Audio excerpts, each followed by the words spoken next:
ইব্রাহিম আলাইহিসসালাম থেকে।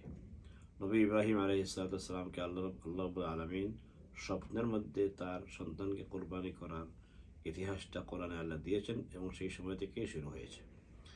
এবং নবী ইব্রাহিম আলাইহিসসালাম তার সন্তান ইসমাঈল আলাইহিসসালামকে কোরবানি দিয়েছিলেন। কীভাবে দিয়েছেন সেই স্টোরি বোধহয় সবার জানা আছে। সেখান থেকে কোরবানি শুরু হয়েছে এবং আমাদের প্রিয় নবী মুহাম্মদ সাল্লাল্লাহু আলাইহি ওয়াসাল্লাম কোরবানি দিয়েছেন এবং তিনি দেওয়ার জন্য উৎসাহিত করেছেন। আল্লাহর হচ্ছে হুকুম যে তোমরা কোরবানি করো, আতইমুল বাঈসাল ফাকির, তোমরা কোরবানি করো এবং তোমাদের মধ্যে ফকিরদেরকে তোমরা এটা বিলি-বন্টন করে খাওয়াও এবং নিজেরা খাও। কোরবানি কি দিতেই হবে? এই জন্য বাধ্যবাধকতা হচ্ছে ইসলাম শরীয়তে কোরবানি দেওয়া একটা হুকুম আছে যেহেতু, সুতরাং এটাকে ফরজ না বলে উলামায়ে কেরাম ওয়াজিব বলেছেন এবং এটা সকল মাযহাবের কাছে, সকল আলেমদের কাছে ইসলামের ঐক্যবদ্ধভাবে এটা ওয়াজিব। একটা ওইসব ব্যক্তিদের উপর যাদের উপর যাকাত দেওয়া এই কোরবানির আশপাশ সময়ে ওয়াজিব হয়ে থাকে। আমাদের সবার উপরে র্যান্ডমলি কোরবানি ওয়াজিব। এটা এমন নয় যে ইংল্যান্ডে কার অবস্থা খারাপ, কার অবস্থা ভালো। যার অবস্থা খারাপ তার কাছেও মাশাআল্লাহ কয়েক হাজার পাউন্ড আশা করে থাকে।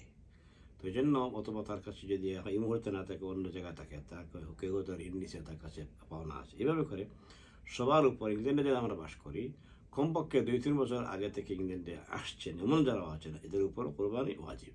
আল্লাহু আলাইহি ওয়াসাল্লাম যে অ্যাডভাইসটা দিয়েছেন যে উত্তম আমাদের সবার জন্য। তার উম্মত হিসেবে আমাদের উচিত যে নবী সাল্লাল্লাহু আলাইহি ওয়াসাল্লাম 3 ভাগ করতেন। 1 ভাগ নিজের জন্য, নিজের পরিবারের জন্য তিনি রাখতেন। আরেক ভাগ আত্মীয় স্বজন যারা ক্লোজ ওদেরকে দিতেন। আরেক ভাগ তিনি দিতেন, 3rd ভাগ গরিবদের মধ্যে তিনি ভাগ বন্টন করে দিয়ে দিতেন। এখানে গরিব নাই, আমাদের ইংল্যান্ডে যারা আছি এখানে গরিব নাই বললেও ভুল হবে। যারা হোমলেস আছে ওরা তো অবশ্যই গরিব। তো সেই হিসাবে কোথায় হোমলেস আছে না আছে এটা পাওয়া মুশকিল হবে।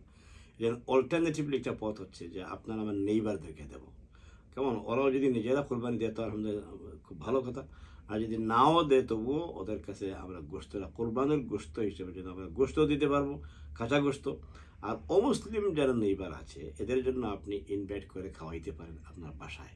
এক ব্যক্তি স্বজন যারা আছে, আমরা যারা বাইরে এসে গেছি আমাদের অবস্থা তো আলহামদুলিল্লাহ আল্লাহ আসতে ভালো, কিন্তু আমাদের অনেকেরই কিন্তু দেশে অনেকের এত গরিব মানুষ আছে আমাদের জানা মতে যে, বা কোনো কোনো সময় খবরও পেয়েছি আমরা যে গত বছর ঈদের সময় হয়তো কেউ দিয়েছিল এক টুকরা গোশত, খাইছে তার মেয়েদিকে নিয়ে, এরপরে তার পাতে আর কিন্তু গোশত পড়ে না 1 বছর। হয়তো অপেক্ষায় আছে যে আগামী বছরে কোরবানিতে যদি আমার আবার দেয়, এই অপেক্ষায় আছে।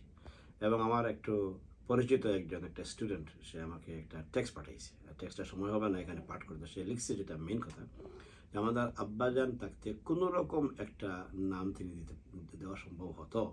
আব্বা ইন্তেকাল করেছেন, এই জন্য আমাদের ফ্যামিলিতে আব্বা ইন্তেকাল করেছেন প্রায় 5 বছর।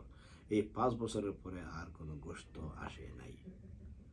এটা সে সবার কাছে যে প্লিজ আপনার ওয়াজিব কোরবানি আপনি এখানে দেন, অসুবিধা নাই, কিন্তু কমপক্ষে আপনি একটা নফল কোরবানি আপনার দেশের মধ্যে দেন, আপনার ভাই বোনেদেরকে দেন। আপনার গরিব যারা আছে তারা কিন্তু ছেয়ে আছে, এখানে গোশত খাওয়ার অভাব নাই। এভরিডে আল্লাহ তাআলা আমাদেরকে গোশত খাওয়ান, কিন্তু দেশে 1 বছরেও তাদের প্লেটে গোশত পড়ে না। এটা কি ইনসাফ না যে এভরিডে আমি খাবো আর আমার ভাই বিরাদরি করে উপাস থাকবে এবং গোশত একবেলা খাবে না? এটা হয় না। এই জন্য ঈদ উপলক্ষে আমরা যারা কোরবানি দিচ্ছি দেই, কিন্তু একটা কোরবানি কমপক্ষে যেন আমরা আমাদের দেশের আত্মীয় স্বজন এবং গরিবদের জন্য আমরা ভাগ করে দিই।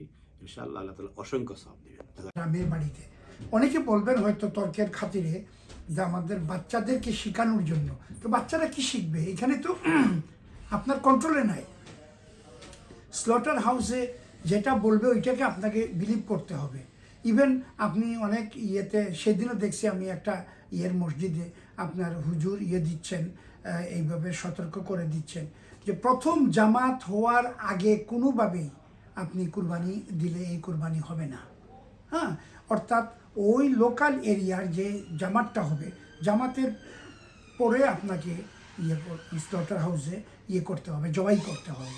কিন্তু এবং এটা তো আমরা দেখতেছি না, এবং অনেক সময় 2 দিন যায়, 3 দিনের দিন হয়তো অনেকে, বা ঈদের দিন তো কেউ কয়জনের ডেলিভারি পায় ঈদের দিন? আমার মনে হয় লেস দেন 1% লোকও ঈদের দিন কোনো ডেলিভারি পায় না। আর ঈদের দিন ডেলিভারি পেলে ধরে নিতে হবে এটা আগের দিন জবাই করা হয়েছে। কাজেই আমি বলবো এই ধরনের ইয়েতে না গিয়ে আমার মনে হয় যেখানে হতদরিদ্র মানুষগুলো চেয়ে আছে আমাদের দিকে, আমাদের উচিত আমাদের কমিউনিটি থেকে এটাকে এনকারেজ করা, প্রত্যেকের গ্রামের বাড়িতে, দেশে যাতে কুরবানি দেন।